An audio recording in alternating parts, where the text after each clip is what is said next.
Hey, how's it going, guys? Welcome back. So this will be part three of the Subaru build.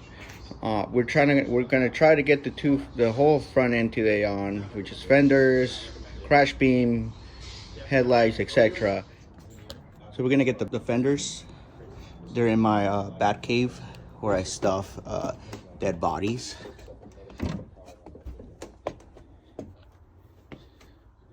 Don't mind the mess, guys. This is my storage. So we have the fenders right here for the Subaru. We had the other fenders over there, but those are no good. They're really not in good condition.